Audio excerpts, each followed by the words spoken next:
Sim, nós aeroporto na várias ocasiões para dar um comentário e nós damos um comentário também e no final também botoeita tem parafoco de dar a reação do governo e tem a reação do meu governo desde o DNG. Algemene Rekenkamer faz uma investigação interessante riba instituto não nota bisa op afstand. Pues instituto não que nota diretamente para o governo, pero de uma certa distância.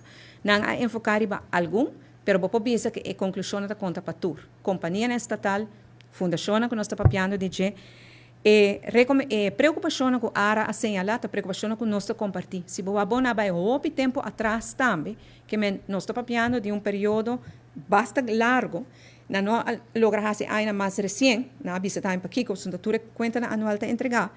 Pero começar a hobby melhoração cava, pero a preocupação que nós assinala, nós compartilhar e nós trabalhar riba não.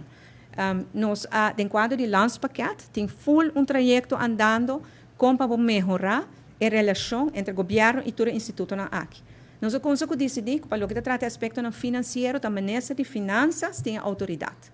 Então, me dou exemplo, se botar papel de Saba, que está de cuidado de nós grandes, ministro Aras, o ministro de encargado de cuidado de nós grandes, tem encargado o tema, o cuidado, então para o que finanças, o ministro de finanças está encargado agora. Então, esta é uma decisão que nós tomamos e nós estamos aplicando agora que ultimamente mais fortemente.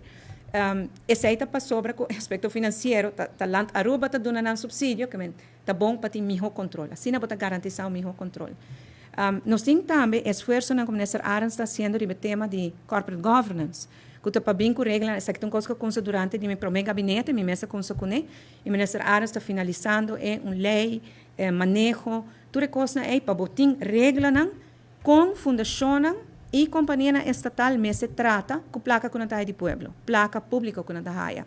Mas se boa que rapor de ara, bota mira que conscientização é notava até sempre.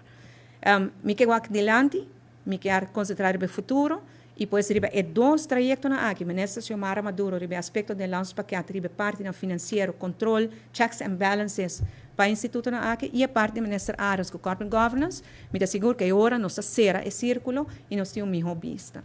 Mas nós toma aeroporto aqui, também nós pedimos para ajudar nós com recomendação para que saia para foco, mas dá nos comentário, para ajudar nós com certa outra recomendação e nós tomamos opinião sério.